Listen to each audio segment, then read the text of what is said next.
laawol kisal ko laawol peewal e ɓantal. aray noon ko waɗi ha simi wi wonde oɗo neɗɗo ko neɗɗo mo tawata ko jeeyaɗo e fedde kanude nde woni shi'a bal wiwgol ɓe shi'a ko mantugol ɓe ko arrawafida waɗi si tawi hawri no hani moƴƴa yo jama o wattan hakkil e fi nde ɗo toɓɓere eɗan haray ko neɗɗo mo tawata meɗen andidiral molannagal ko waɗi min e makko min joɗike ko yowiti fi munaqasha ilmi ko yowiti bayna sunna wa rafida hakkude sunna kañumma e ɓeɗo rafida yankoɓe o dari o jiwgani fedde maɓɓe nden o wi'immi e ɗengal timmugal tis wonde kanko ko o shiyajo o hersira ɗum o hula wowlugol ɗum ha laati nden ñanden kamen jooɗi ɗon goɗɗo e maɓɓe dari wi'i wonde natata aljanna siwana wonɗo shi'ajo o dallinori aya wo kanko annabi ibrahima ko shi'a annabi musa ko shi'a wo dalil makko annabi ibrahima ko shi'a allahu wi wa inna min shi'atihi la ibrahim ka allahu yewti fi annabi nuhu o ari natugol fi yewtugol fi annabi ibrahima alayhi salatu wassalam allahu wi wa inna min shi'atihi la ibrahim kamɓe ɓeni no jeyano e shi'a ɓen annabi ibrahim tawi allahu tabaraka wa ta'ala ko addi on shi'a ɗon en andi se yeeyi ka waɗugol ta'rif ash-shi'a fi lugha ka lughatul arabiyya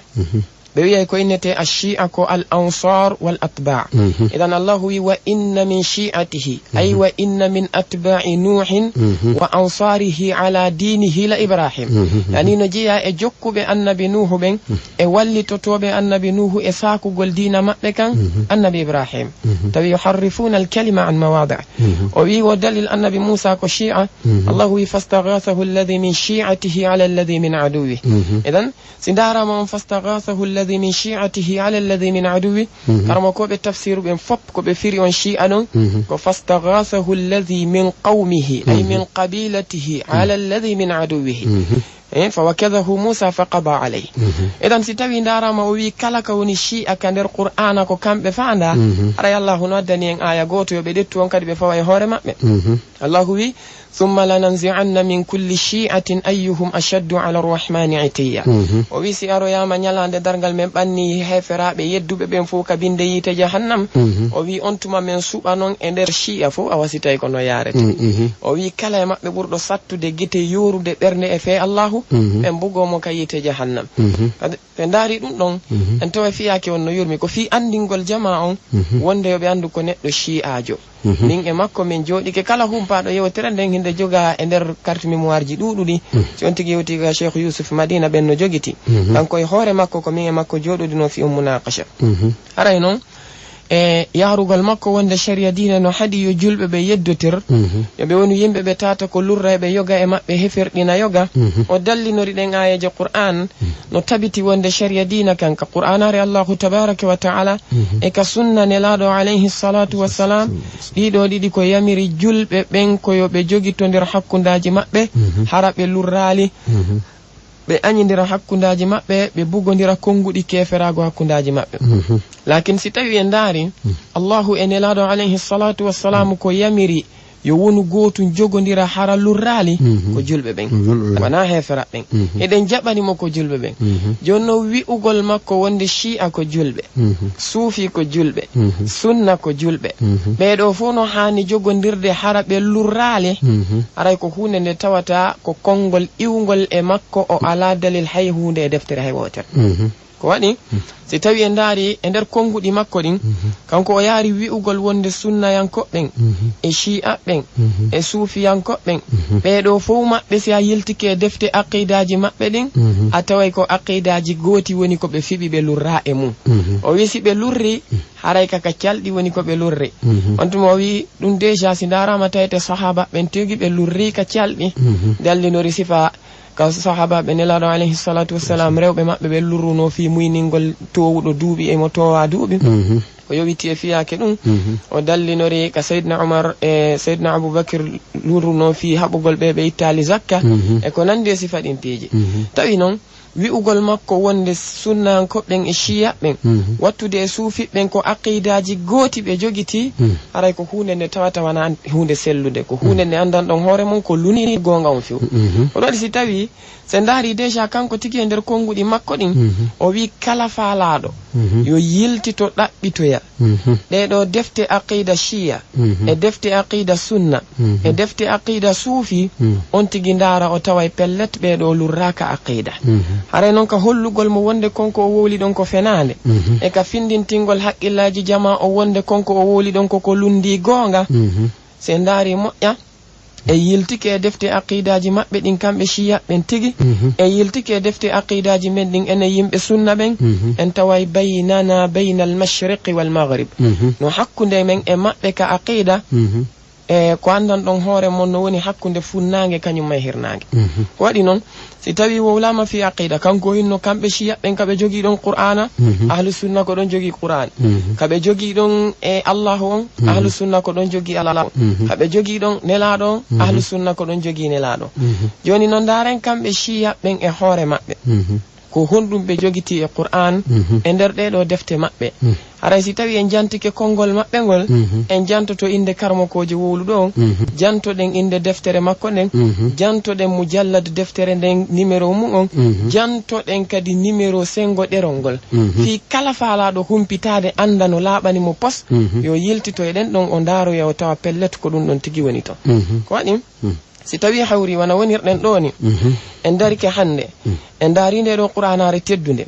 en an andi en fof men wonde julɗo mo tawata ko julɗo haqqan kanko ko o tabintini ko qur'anare nden kaka allahu tabaraka wa ta'ala nde iwri ko nden allahu jippini e hoore nelaɗo alayhi salatu wassalam ɓe jangi nde ha nde timmi allahu subhanahu wa ta'ala ɗettani nde garanti wonde o renayde ila qiyami sa'a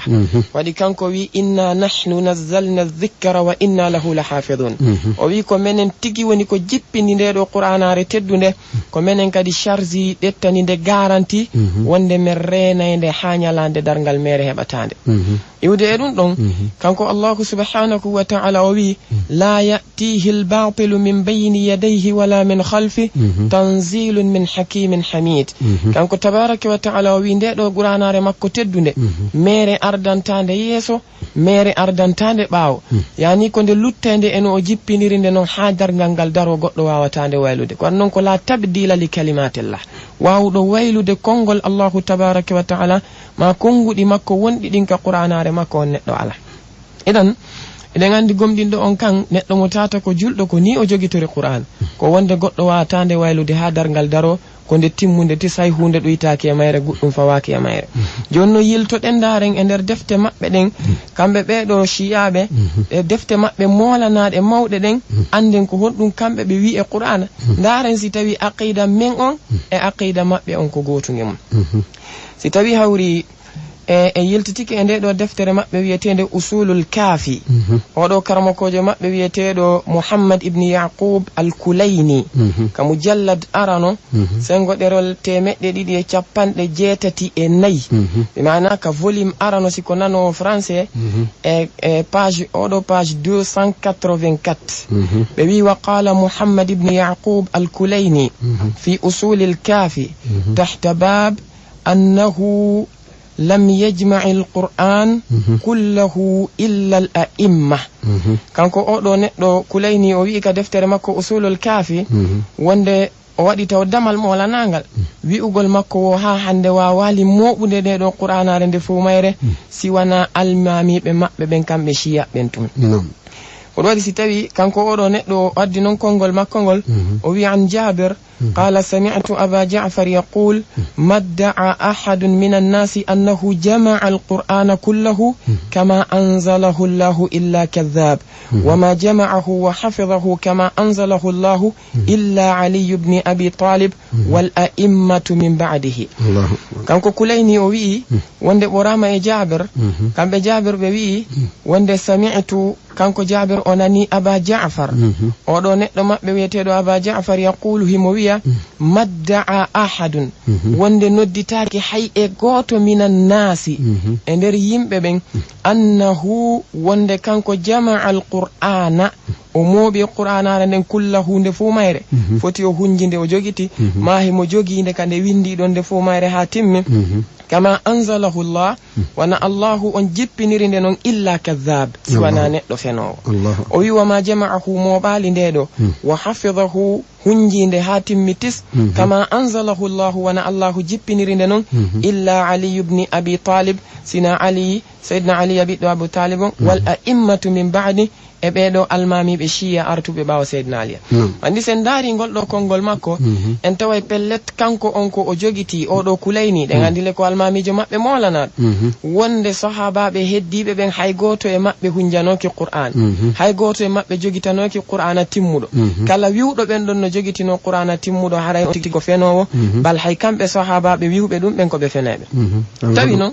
si tawi e yiltitiki e daari ka sahihul bukhari kanko noon o shiyajo ɗo mouhammad sharif e nder ko o yewtayno ɗon kon tawi mo dallinorde qur'ana moƴƴa kañum ma ayeje sunna moƴƴa ɓeno e hadisaji sunna moƴƴa tawi noon ko dallinorayno kon kan no ɗuuɗi ka o ittata ka bukhari tawi noon si o yaltini ka bukhari hadise selluɗo kanko neɗɗanke on o daroto yufassiru lhaditha kama fahimahu huwa bi nafsihi kanko o tafsirira hadise on wona o famere noon waɗi si tawi no kirɗe mi moƴƴa e konngol makko wi'ugol si a dallinoray ka diina ɗo ya dallinor qur'ana kañum may hadisaje selluɗe defte selluɗe ɗen hanko tigi o wi min e hino ɗo kam yaltini qur'an kañum may sunna ka sahihul bukhari holli jaka himo gongini al bukhari ko sahih deftere bukhari nden ko nde sellude joni noon hoten e nden ɗon so yeeyi ka sahihul bukhari en way wonde e nelaɗo alayhi salatu wassalam ɓawoɓe feƴƴinde imamul bukhari no fillani en ton hadise mo tata ko selluɗo ken wonde fewdo nelaɗo alayhi salatu wassalam feƴƴinno sayyidina umar ibn al-khattabi radiyallahu an ɓe senino ɓe tawi aboubacar ɓe maki aboubacar min miɗo yi'ani en ɗo ande molanade ko waɗi noon yeru julɓe wonɓe yahude waɗugol jihaadi ɓen ɗuuɗuɓe e maɓɓe hunjiɓe qur'ana ɓen no warede ton joni min komi faala ko yen wakkilo moɓen qur'ana o windende e ɗeri wallinen fi har aroyeɓe ɓawo men ɓen tal ɓe hawrodir e mayde dendanagal hunjiɓe qur'ana ɓe ronkade hettude ɓa ɗum waɗi sayyidina aboubacar radiallahu an ɓe noddi oɗo sahabajo tedduɗo zayd ibni sabit zayd ibni sabit hewti sayyidina aboubacar yamiri ɓe wonde yoɓe windu ndeɗo qur'anare kamɓe zayd ibni sabit ɓe maki wallahi koko yamir ɗollan ɗo ɗum ɗo no newanila no satti e hoore an ɓuri si tawi o yamirila yomi pottin fello kango woni ɗon yani eggingol fello ittango kango woni ɗon no newanilam ɓuri moɓugol ndeɗo qur'ana ono tawi sahabajo on ko wowliri ɗum ɓe gandi neɗɗanke na hanuɗo mantade tawi ɓe andalne hoore maɓɓe wonde mo jeyano e sahabaɓe ɓurɓe andude qur'an waɗi o windinde nde fuu mayre o jonninde sayyidina aboubacar konko sayyidina aboubacar hendi ɗon on tuma heeɓi gueɓal go wonoyngal ka suudu yumma hafsa ba sayyidina aboubacar feƴƴini sayyidina umar feƴƴini on tuma sayyidina ousmane lontike no selli kadi ka sahihul bukhari fewndo hudhaifata bne lyamani en seenino haɓoygol jiyadi yaman ɓe yeyi ɓe tawi toon qur'ana o no jangede bi riwayatin shatta hoɓɓe janga wiya ko an ibni mas'ud hoɓɓe janga wiya ko an ubay ibn ka'b hoɓɓe janga an zayd ibni sabit on tuma kamɓe hudhaifata bne lyaman ɓa ɓe ruttike madina ɓe tawi amirul mu'minin ousmane ibni affan ɓe maki sayyidina ousmane haray fiyake o waylitike moƴƴa yaman to qur'ana on no jangirede bi riwayatin shatta joni menen komi yi'i ko ya wakkilo moɓande waɗa riwaya selluɗo tabituɗo e nelaɗo alayhi salatu wassalam on sayyidina ousmane neli qur'ana nde zayd ibni sabit winduno nden e zaman aboubacrin ɓe hendoyi nden ɗon ɓe addi tawi hinde ka suudu yumma hafsa on tuma ɓe addi nden ɗon zayd ibni sabit tabintini nden ɗon ko kayre woni sellude nden kamɓe sayyidina omar ɓe hendi hedditiɗe ɗen ɓe sunni ko ɗen qur'anare woni ko jogitiɗen ha hande bi rasmil usmani si tawi noon kamɓe ɓe darike ɓe wi'i wonde ha hande moɓali qur'ana hunjinde wona allahu jippiniri nde noon siwana ali tun e almamiɓe shiya artuɓe ɓawo ɗon ɓen kala nodditiɗo ɗum ɗon ado maɓɓe ma ɓawo maɓɓe haray hay ko neɗɗo mo tata ko fenowo eɗan holli wonde kamɓe ɓe fenni taw sahaba ɓe ndo ko toɓɓere anane toɓɓere ɗimmere nden se ndaari kadi nde ɗo deftere maɓɓe wiyetende faslul khitabi fi tahrifi kitabi rabbil arbab nde ɗo ko deftere nde tawata no windi ɗum oɗo karmokojo maɓɓe wiyeteɗo Husayn ibn Muhammad Taqiy an-Nuri at-Tabrasi oɗo se ndaari e nde ɗo deftere makko wiyetende faslul khitabi fi tahrifi kitabi rabbil arbab parce que so ndaari hay inde deftere nden taw no holli kamɓe hiɓe tabintini wonde deftere Allahu nden nde waylama parce que ko wi ko faslul khitab sendidirgol yewtere laɓɓina fi tahrifi fi ko yowiti e waylugol chanza kitabi rabbil arbab deftere jomirawo tagore nden nde fu mayre se ndaari noon kamɓe e hoore maɓɓe nden ɗon deftere nde kanko oɗo karmokojo maɓɓe o waɗi ɓe gandi nden ɗon ko yowodiri ko fiiɗum ɗon to waɗi si tawi sen hooti e nde ɗo deftere maɓɓe usulul kafi hay joni kulayni ka mujallad arano sengo ɗerol 275 woni volume 1 volume 1 on 200 page 285 ɓe wi an Jabir an Abi Ja'far أنه قال ما يستطيع أحد أن يدعي أن عنده جميع القرآن ظاهره وباطنه وغير الأوصياء بيني وند إتام جابر ممأ أندون إتي أبو جعفر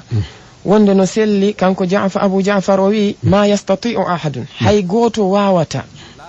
أن يدعي أن أندي تتو كانكو نتنكيون أن عنده جميع القرآن وندنو كمكو دندنانغ القرآن رندن دفو مير أي ظاهره كفيني ميركم وباطنه اكو ويرني ميركم غير الأوصياء سوانا بيدو بتواتكو وصيانو بوني المامي بمأبي بيانو بي وندكو بوني بنلادو وصي كو كامبي هاني أرداد جلب بنك هوري ليدي إذن سنداري دو ko ɗe defte ɗe jogiɗen qur'anaje ɗo kamɓe ɓe tabintini wana ɗen ɗo woni sellude ɗe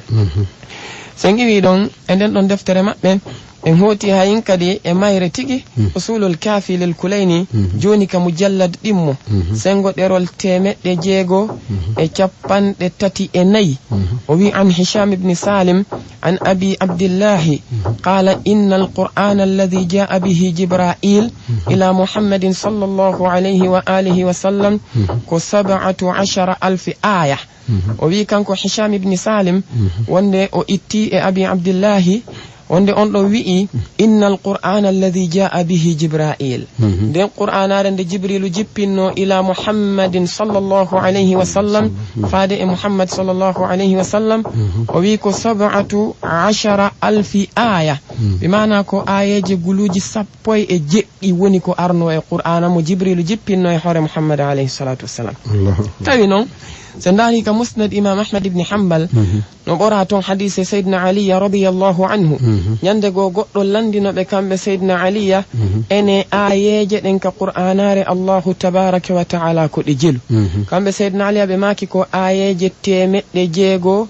e aguluji jeego kanyumma e temedde didi e cappanɗe tati e didi ana 6232 aya ko den do woni ko jippinano ka nder qur'anare Allahu tabaraka wa taala kambe shiya be non be lutondiri e sayyidina aliya be wi wonde ko ayeje guluji sappoy e jeddi woni ko jippino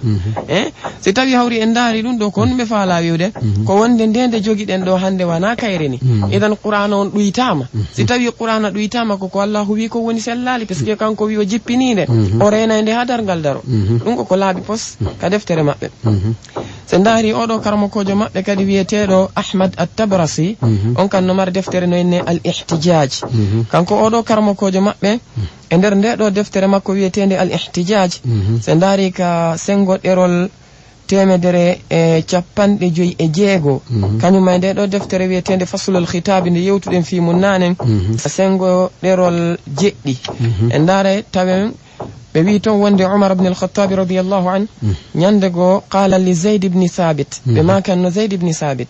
ɓe maki inna aliyan jaa bil Qur'an wa fihi fada'ihun المهاجرين والأنصار وقد رأينا أن نؤلف القرآن ونسقط منه ما كان فضيحة وحتكا للمهاجرين والأنصار وسيدنا عمر بن الخطاب رضي الله عنه ما كان زيد بن ثابت وان سيدنا علي أدي قرآن رنين جوننا وفيه fadaihul muhajirina wal ansar no e nder nden qur'anare nde seydna ali ya addi ɗon tenkitanɗe woni wirtanɗe ɗe allahu wirtiri ɗum ɓeɗo sahabaɓe ferunoɓe iwi makka seni madina e ɓeɗo sahabaɓe ta kamɓe madina wo kamɓe seydna umar ɓe maki wa qad ra'ayna haray menen mi yi'i an nu'allifa alqur'an nde walli foto ɗen qur'anare nden wa nusqita minhu itte nder ton fu kelli ɓen ma kana fadihatan wa hatkan lil muhajirin kala ko woni ko wirtirɗum tenkitirɗum ɓeɗo sahabaɓe nelaɗo ferunoɓe wal ansar kañum may ɓeɗo ta kamɓe woko seydna umar maki ɗum e ndeɗo deftere maɓɓe yetende al ihtijaj ɓe ahmad tabrasi kañum may faslul khitab o nuriyi tabrasi jon noon wo fa ajabahu zayd ibn sabit jaabi seydna umar ila dhalika faade ɗum ɗo summa qala on tuma ɓe maaki fa in ana faragtu min alquran ala ma sa'altum wa azhara علي القرآن الذي ألفه وي أليس قد أبطل كل ما عملتم جواني نونسي تبي حوري انداري no ɓe wiri ɗo ni wonde fa in ana farragtu min alquran si tawi min mi serti e nde ɗo qur'anare ala ma sa'altum e konko landi ɗon ko yani zayd ibn sabit ɓe wi a umar si tawi hawri min mi waɗi ko wiwɗon ko e nde ɗo deftere mi itti dendanagal koko e wiwɗo yomi ittuɗo ko allahu jasini ɓeɗo sahabaɓe kon wa azhara aliyun afwan saydna aliya ɓe dari ɓe feññini alquran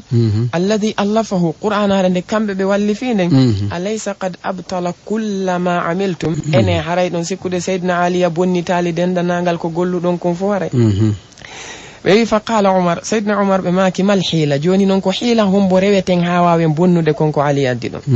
ay qala zayd kamɓe zayd ɓe maki antum a'lamu bil hiila ko onon ɓuuri andude ko hiila hombo reweten fa qala umar saydna umar maki ma hiilatuhu duna an naqtulahu wa nastariha minhu min mi ali hiila mo reweten e mum on siwana koye waru ali fowtoɗen e fe makko few ɓe wi fa dabbara fi qatlihi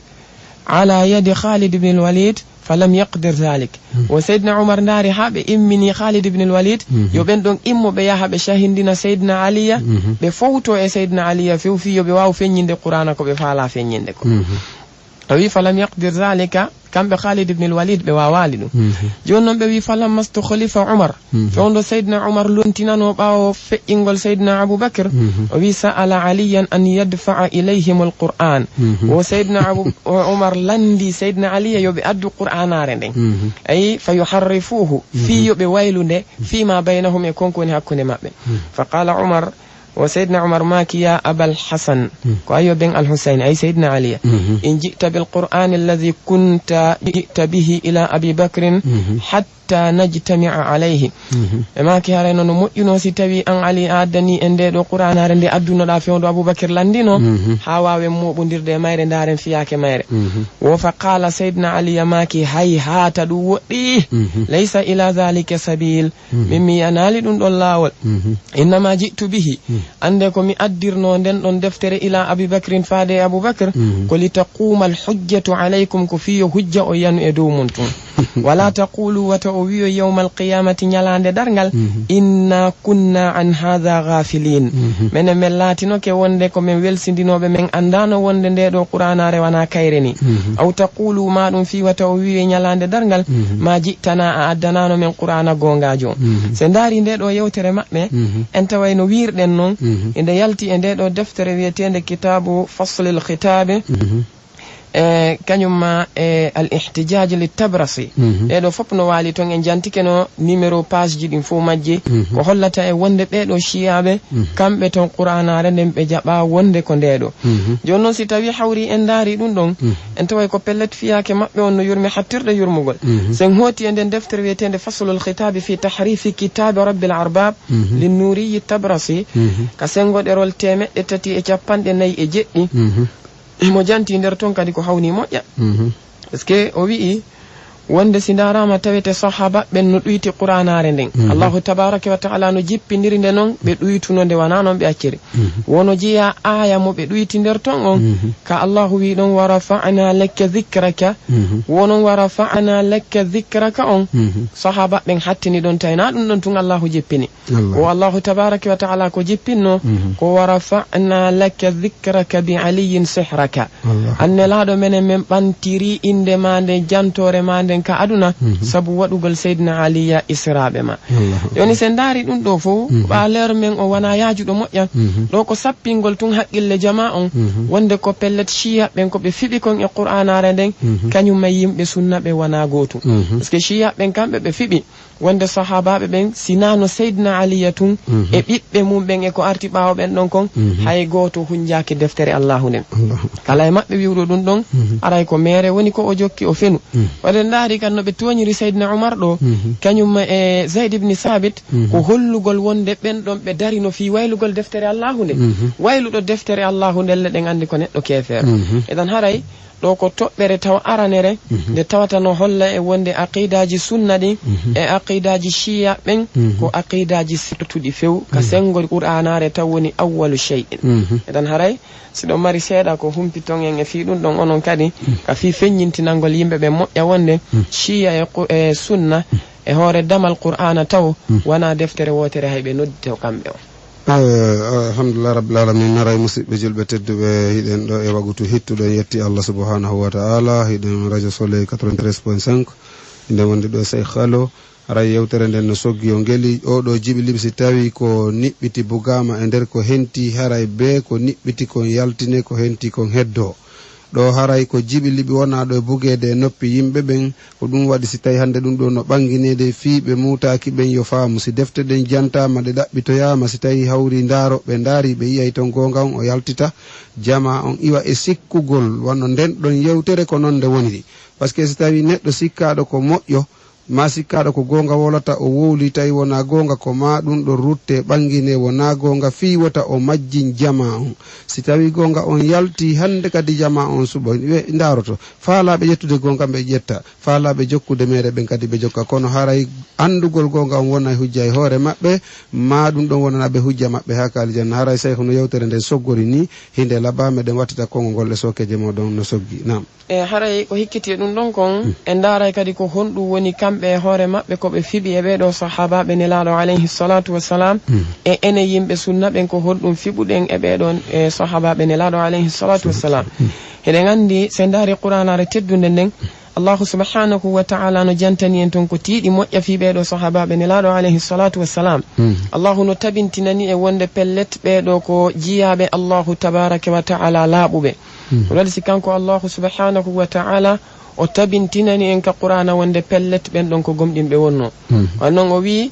wonde fa in amanu bi misli ma amantum bihi faqad ihtadaw si tawi hawri ɓeɗo alyahudaɓe e ɓeɗo annasarankoɓe e ɓeɗo shirkayɓe ɓe gomɗini yeru onon sahabaɓe nelaɗo ɓen ko gomɗinɗon kon faqad ihtadaw gomɗi haray ɓe feewi holli jaka sahabaɓe nelaɗo alayhi salatu wassalam ɓen ko fewɓe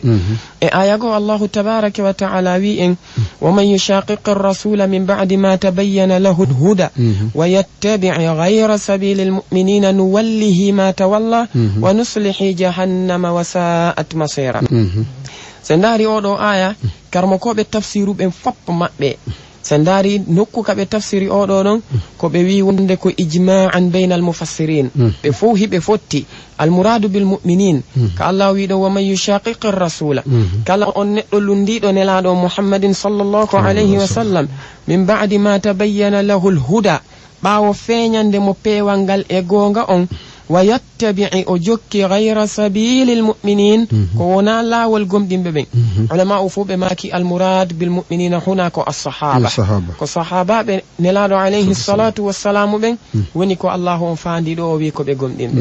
no are aya go kadi tabintinanowo en ɗum Allahu tabaraka wa ta'ala wi inna Allah ashtara min almu'minina anfusahum wa amwalahum bi anna lahumul janna yuqatiluna fi sabilillahi fayaqtuluna wa yuqtalun wa'adan alayhi haqqan في التوراة والإنجيل والقرآن الله وي ومن أوفى بعهده من الله فاستبشروا ببيعكم الذي بايعتم به kanko Allah o wi ko pellet tabiti kanko Allah o soodi e juuɗe ɓeɗo gomɗimɓe ay ishtara min almu'minin o soodi e juuɗe gomɗimɓe ɓen anfusahum wonkiji maɓɓe ɗin wa amwalahum e jawle maɓɓe ɗen bi anna lahumul janna wonde no wodani ɓe aljanna ene landodiren noon fewdo oɗo aya jippoto ko homɓe Allahu noddiɗo ngal mu'minun ari ko homɓe o waɗano ko sahabaɓe nelaɗo alayhi salatu wassalam asabiqun al awwaluna min al muhajirin hiɗen arde e aya o sen daari ɗen ɗon fof en tawi Allahu tabintini wonde pellet ɓeɗo ko gomɗimɓe fewdo o jippinayno shariaji makko ɗin kala ko o wi ya ayyuhalladhina amanu ko homɓe fewta ko sahabaɓe ɓen joni sen daari ɗen ɗon aya ja en hoti oɗo aya mo andintin ɗon en ka Allahu tabaraka wa ta'ala yewti en fi as-sabiquna al-awwaluna min al-muhajirin wal-ansar walladhina ittaba'uhum والذين اتبعوهم بإحسان رضي الله عنهم ورضوا عنه وأعد لهم جنات تجري تحتها الأنهار خالدين فيها أبدا كان الله تبارك وتعالى ويبيدو أرديبه كغمدال مؤيبه immorde ɓeɗo feruɓe iwɓe makka e ɓeɗo takamɓe madina jaɓɓiɓe ɓeɗo werniɓe e kala artuɗo ɓawo ɓeɗo no jokkiɓe e nde ɗo moƴƴere kanko allahu o wi pellet radiyallahu anhum allahu weltanike ɓene o wi waradu an kamɓe kadi noon o yoɓoyeɓe ha ɓe weltanomo joddi ko yoɓiɓe ko o wi wa a'adda lakum jannatin tajri tahtaha al anhar kanko allahu o marani ɓeɗo aljannaji ɗi tawata no ila sengole majji canɗi min komi faala ko kala shiyajo mo fottuɗon yo haalani en ko homɓe woni as-sabiquna al-awwaluna min al-muhajirin wal ansar yo haalan en ko homɓe woni ɓen o firana en oɗo wawi allahu tabaraka wa taala wi en muhammadur rasulullah walladhina آمنوا معه الشداء على الكفار رحماء بينهم وتراهم ركعا سجدا يبتغون فضلا من الله ورضوانا الله تبارك وتعالى محمد رسول الله محمد بلتكن لادو الله وي والذين آمنوا معه ابيدو غومدين بي وندي ان لادو عليه الصلاة والسلام كانكو الله وي بلت ديسي انداري بيدو atawa ɓeɗo no sujjana allahu heɓe waɗanamo rukuuji yani ɓe juulanamo kanko allahu tawa ala ko ɓe woni ɗaɓɓude sina welaye makko kanko allahu subhanahu wa ta'ala kañum e ɗaɓɓugol yi'oygol yeeso makko ngol ñalande dargal si allahu tabaraka wa ta'ala tabinani ɓeɗo sahabaɓe ɓeɗo muhajirina en o wi lil fuqara al muhajirina alladhina ukhriju min diyarihim wa amwalihim yabtaghuna fadlan min allahi wa ridwana wa yansuruna allaha wa rasulahu ulaika humus sadiqun allahu tabaraka wa ta'ala wi pellet ɓeɗo ko yaltiri ka galleji maɓɓe ko ɓe yaltinira ka galleji maɓɓe jaye maɓɓe ɗen ɓe raɗa sabu honɗum ɓe gomɗini allahu tabaraka wa taala ɓe yalti wallugol dina makko kan e wallugol nelaɗo makko on ɓe darike ɓe woni yimɓe wonɓe ɗaɓɓude welaye makko kanko allahu tabaraka wa taala allahu wi e nder ko o tagi kon pellet ɓeɗo ko jiyaɓe e gonguɓe e ko ɓe woli kon ko jiyaɓe ɓeɗo yimɓe ɓe tata ko gomɗimɓe gomɗal sellungal o lanni o arani ɓeɗo ta kamɓe madina o wi walladhina tabawwa'u ddara min ba'dihim yuhibbuna man hajara ilayhim wala yajiduna fi sudurihim hajatan مما أوتوا ويؤثرون على أنفسهم ولو كان بهم خصاصة ومن يوق شح نفسه فأولئك هم المفلحون الله ولي وند بيدو تا كامبه مدينة كدي كو كامبه وني مالابه بي جوني سي تاوي كانكو تبارك وتعالى ka deftere makko teddude o holli en sahaba ben ko teddube ko laabube nelaado alayhi salatu wassalam ka sahihul bukhari ka sahihu muslim be maki ayatul mu'min ko hubbul ansar wa ayatul munafiq ko bughdul ansar be maki mande gomdindo on ko yidugol tawbe do ta kambe madina mande nafiqijo ko anyugol be do ta kambe madina sinelaado alayhi salatu wassalamu addani en be maki la tasubbu ashabi wata o yennanan sahaba be ambe wanno mi wondiri allahu tabaraka wa ta'ala law anna ahadakum anfaqa bimana بمقدار أحد من ذهب بماكي ما يساوي بمعنى ما يتصدق أحدهم بمقدار نصف المد أنا كم بين الله عليه الصلاة والسلام بماكي وندي وتوينا صحابة بأمبين ستوي أنو قطو إمون داري كدو o okkitiri yeru fello uhudi ngon harako wa dum don kanye sindara ma tawete dum don feppondirta ha yeru feccere sa'ure goddo e mabbe sita yoyti dum sadaka de ngandi le gol do kongol ko sellungol won gol ka sahihul bukhari ittude e abdurrahman ibn auf wadi ko gere won sonko seeda yanno hakkunde abdurrahman ibn auf e khalid ibn al-walid o khalid ibn al-walid woni ko yennuno abdurrahman ibn auf dum metti nela don hakkunde sahabaabe didole kono nela do maki lata subbu ashabi sabu hon dum odo abdurrahman ibn auf no atti khalid ibn al-walid natu de kadina idan nel haado fewti sahabaajo be makita yennanan sahabaajo ko wadi non ansiya ittini ni yeru fello uhudi ngon sadaka odo itti yeru feccere e honno yete 50 gram 500 gram gassi tawete baraji makko din wawata feppondirde baraji mabbe do ko hakkunde sahabaabe dido ko dum sikkuden non e arowo baawo do yenna be do sahaba joni ka hollugol enen ko non teddinirden sahabaabe no qur'ana e sunna jantori non dare non kambe ko hondum be wi'e be do sahabaabe ستوي هوري ييك فروع الكافي للكليني عندي كليني نماري ديدي وماري أصول الكافي وماري فروع الكافي لو دي أنجي شيء بنسي دو يوتو دي بتاوي بتون الكافي تاوي بتون الكافي تاي بياندي كونغول كاكا فروع وني بيادنو يتي أصول وينا دا بتو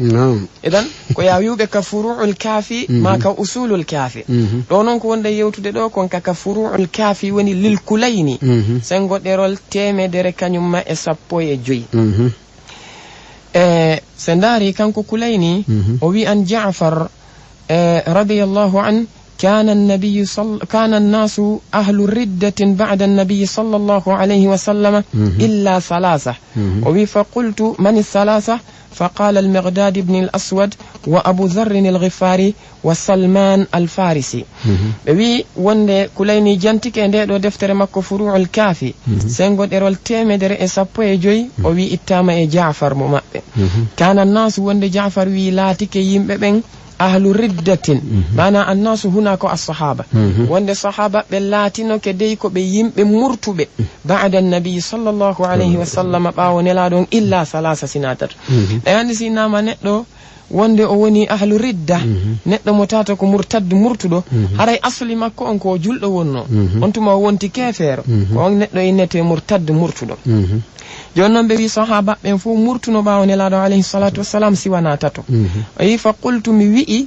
mani salasa ko hombe woni ben tatobe non fa qala kanko jabir wo o wi ko al miqdad ibn al aswad odo sahabajo وأبو ذر الغفاري أبو ذر وسلمان الفارسي أبيدو تاتو إذن بهولي وندي أبو بكر ونو كافر عمر ونو كافر عثمان ونو كافر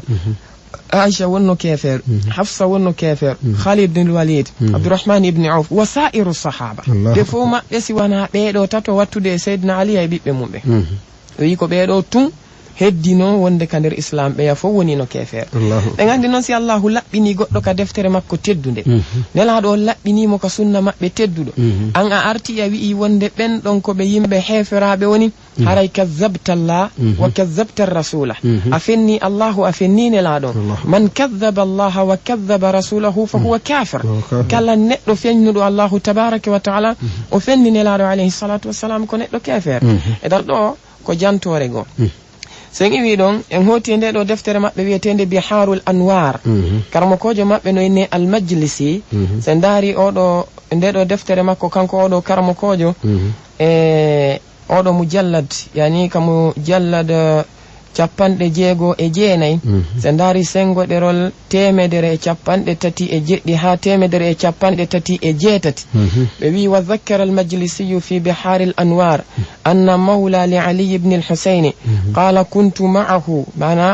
ma'a ali ibn al husayn fi ba'di khalwatihi فقلت إن لي عليك حقا إلا تخبرني عن هذين الرجلين عن أبي بكر وعمر فقال كافران كافر من أحبهما وعن أبي حمزة الشمالي أنه سأل علي بن الحسين عنهما فقال كافران كافر من تولاهما إن داري ندو دفتر بحار الأنوار أولو كرمكو جماعة كان بشياء بالرافضة ينكو بيتدو المجلسي يودن كمجلد جبان دي جيغو e jeenayi sengoɗerol temedere e capanɗe tati e jeɗɗi ha temedere e capanɗe tati e jeetati o wi'i wonde oɗo mawlali ali ibn al-husayn yani neɗɗo mo rinɗinnomo o wondi e mum on ɗon arno ñande goo o wi kuntu mi laatino ma'ahu wondude ali ibn al-husayn fi ba'di khalwatihi dokkugo kaɓe weddi fa qultu mi wi'i inna li alayka haqqan miɗo mari haqqi e dow ma de mo jonitatala illa tukhbirani عن هذين الرجلين ها هم بتعلم في بيدو وربديدو عن أبي بكر وعمر في أبو بكر وعمر فقال وعلي بن الحسين وئي كافران كهافر بديدو الله أكبر كافر من أحبهما كلا يدو بكديكو كافر إذن بهفر دينيها إن الله عليه الصلاة والسلام بس كان الله عليه الصلاة والسلام كم بتجي ما كان نوعين وند حديث سلو حديث جندب بن عبد الله وندو كصحيح مسلم بماكي وند ستوينو حوري no dagotono ka kamɓe nelaɗo on ɓe ɗetta giɗo ka nder islam ɓe maki lattakhastu ababacrin khalila ɓe maki mi jogotono aboubacrin jaatigijo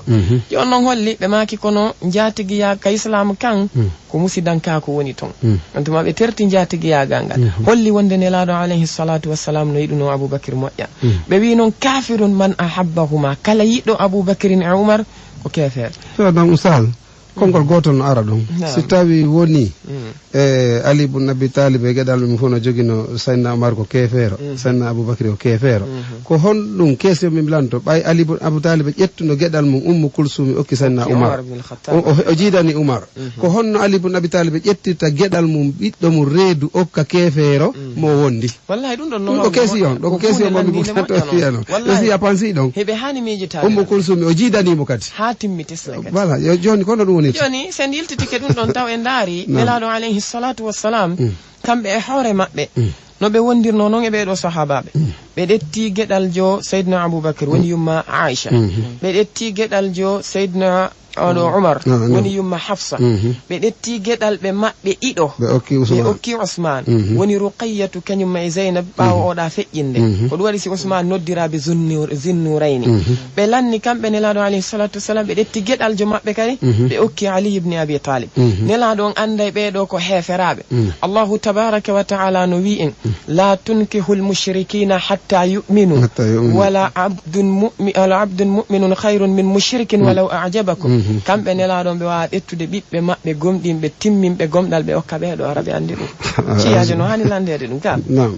sen iwi ɗon en hoti e ndeɗo deftere maɓɓe wiyetede tafsirul qummi tafsiru maɓɓe mo ɓe hoolori ka mujallad arano sengoɗerol temeɗɗe tati e capanɗe jeenayyi oɗo karmakojo maɓɓe wiyeteɗo al qummi ka allahu tabaraka wa taala wiɗo wa yanha anil fahshai wal munkari wal baghi ka suratu nahli aya capanɗe jeenayyi ɓe dari ɓe wi ka sharhugol oɗo aya o qummijo maɓɓe o wi wa yanha allahu o wi himo haɗa anil fahshai fahishaku wal munkar e kala ko añini kadina wal baghi e kala manko innete yawtugol keerol woni bewgol qalu kamɓe chiya ɓen ɓe wi ayi ka tafsirugol ɗon e nden ɗon deftere ɓe wi alfahsha'u ko aboubacrin ko aboubacry woni ko wiya alfahsha wal munkar ko añini kon oumar ko seydna oumar wal baghi bewre nden kañumma e bonkikin e yawtugol keerol ngol fof ousmane ko seydna ousmane sahabaɓe ɓe nelaɗo alayhi salatu wassalam ɓurno yiɗude ɓen kamɓe ɓe dari ɓe yenni ɓeɗo haray ko wonɗen jantorde inɗe defte ɗen e inɗe karmokoɓe maɓɓe ɓen e inɗe mujalladuji ɗin kañumma e numéro bi maana ɗeri ɗi fof majje ko fi andintingol jama on wonde en ala wowlirde tum fi wowlugol ko kala faalaɗo foti ka internet yawɗa ma ɗaɓɓituɗa defte maɓɓe ɗen et puis min no hawni mi hunde wotere Oustaz Dramane ciyaɓɓen ko fi hon ɗum kamɓe ɓe suusali addude sifa ɗe defte maɓɓe ɗo ɓe uddita maktaba ɗe yeeye jama o yi aɗe yi e ko wonde sodaɗe ƴeeɓa machallah enen kamɓe te enen yimɓe sunna ɓen maktabaji men no heewi tew defte men ɗen no yeeyede kala harɗo yeeyam kamɓe maktaba maɓɓe yi aka taw kaɓe yeeyata ɗeɗo sakko yimɓe ɓe yiya oɗo waɗi son daari kanko o Mouhammad Sharif ujo maɓɓe ɗo ko dallinorta ko fof ko defte chiya e sunna ɗen joni noon ko wiyatemmo hara yo ɗettan en mawdu'u goto mawdu'u goto yewtowo fi ko honɗum kamɓe chiyaɓɓen ɓe wi e sahaba ɓen tawa kadi ko o dallinori kon fof ko defte maɓɓe ɗen o addana en inde karmokojo inde deftere nden e numéro mujallad on e numéro page ji ɓay ɓe yiɗi sahaba joni yoɓe addan en ɗum qur'an on kadi ko ɓe wi e mum kon e defte maɓɓe waddirana en haalaɓa pos ɗon no waali so ngiwi ɗon hayi en hooti e nde ɗo deftere maɓɓe biharul anwar kadi kanko oɗo karmokojo wiyeteɗo almajlisi فقال كانكو وي الأخبار الدالة على كفر أبي بكر وعمر وأضرابهما وثواب لعنهم والبراءة منهم وما يتضمن بدعهم أكثر من أن يذكر في هذا المجلد أو في مجلدات شتى وفيما أوردنا كفاية لمن أراد الله هدايته إلى الصراط المستقيم ودار يوي كانكو المجلس كبحار الأنوار سنداري ندو يوتر كوني كمجلد جابان تتمو سنغو درول تيمت دي جابان تتي ودار يوي الأخبار الدالة على كفر أبي بكر وعمر بمعنى خبروا جتين دي وند أبو بكر وعمر ونو حافراب وأضرابهما إنندو بما بنفوني صحابة بهدي بنفوكو ونا بيدي وثواب لعنهم ko tabintinta kadi wonde kala huɗuɗo ɓe no mari baraji wal bara'ati minhum e baraji kala wonande on neɗɗo kadi pottitiɗo ɓe o dandiɓe lawol maɓɓe machallah wama yatadamman e konko yowiti kadi bid'ahum mana konko jogiti ɗum ɗi bid'aji maɓɓe sincanɗe maɓɓe ko ɓe sinci o wi akthar wallahi ɗin habaruji ɗum no ɗuuɗi min an yudhkara fi hadha al mujallad o wi edinde ɗi yewtete nder o mujallad makko capanɗe tataɓo ɗo mana mujallad makko capanɗe tataɓo on ɗon no holla wonde ko pellet modi kanko on himo fanɗani yewtugol fendo ɓeɗo wonde ɓeɗo sahabaɓe ko heferaɓe si tawi en daari ɗum ɗo en tawa wallahi no hulɓini hoten hayinka biharul anwar ton kadi ka mujallad capanɗe tataɓo hay joni sengoɗerol temeɗɗe ɗiɗi e capanɗe tati e jeego kanko majlisi o wi hay joni wonde aboubacrin wa umar wa ousmane wa muawiya o wi ɓe fop maɓɓe ajma'in fi tawabitin min narin wal iyadu billah o wi wonde ɓeɗo fop maɓɓe ɓe nder keesuje yiite e fop ko toon ɓe wona letteɗe eɗen haray sa amen on tawi en ɗo kono wallahi Allah naali yewtude ko yowiti e fi enen e ɓe koye lutondirɓe haray ko andintingol tun neɗɗo goto suka mo kosa noddunoɓe landiɓe o wi kanko o heeɗike radio bonheur ɓe wi to wonde sellata goɗɗo juula ɓawo chiyajo e ɓawo tijjaniyankejo haray ko landagol mo neɗɗo hefirɗinɗo sahaba ɓen neɗɗo mo hoolaki nde ɗo qouranare tippude e koko yewtuɗen ɗo si kanko mo wawi darade o juula ɓawo sifa on neɗɗo ɓe anda ta wonde goɗɗo si darike yenni mawɗo ma o yenni leñol magol fo no metti moƴƴa kono ɗen andi aboubacry omar e sahaba ɓen no ɓuuri mawɓe men ɓen aray ɓeɗo ko heferaɓe ɓe sellata juulugol ɓawa mum hada wa billahi tawfiq kadi ko ɓe ƴettita suufiɓe baka ton ko moddingol ko waddugol si hina ɗum ɗen andi enen e suufi ko agida goto sunda e suufi agida on ko calɗiɗi serti ka sahabaɓe ko goto hay enen e ɓen kadi agidaji men ɗi lutodiri e nokkeli ton kono e sahabaɓe marɗen goto kono ko ɓe ɓannita ɗon telen to ko fi tum pottingol ɗum anda ɓayno wagu to yoni inchallah ɗen wawa dartade ɗo haray hande kadi en weltaniki Allah subahana taala tawnuɗen o ɗo wagu to haray andi tan tum jama on ko wonno ɗon hettaɗo hande ko Seykh Kalo haray ko wonno ka ñaman ɗo ko Seykh Mouhamadou Siré ko wonno e lumbinande yewtere nden to ko Mama Sata Konte en salminimo ko baɓe heɗitiɓe e oɗo wagu to haray ko yewtira ɗum ɗo ko ɓanginangol jama o sendira gonga e fenade kaɗo dina seedata noon heɓugol kadi faalaɓe bugade toon ko niɓɓiti kono haray ko fiyo laaɓuɓo hen to haray meɗen salminan on fof assalamu aleykum wa rahmatullahi wa barakatuh laawol kisal ko laawol peewal e ɓantal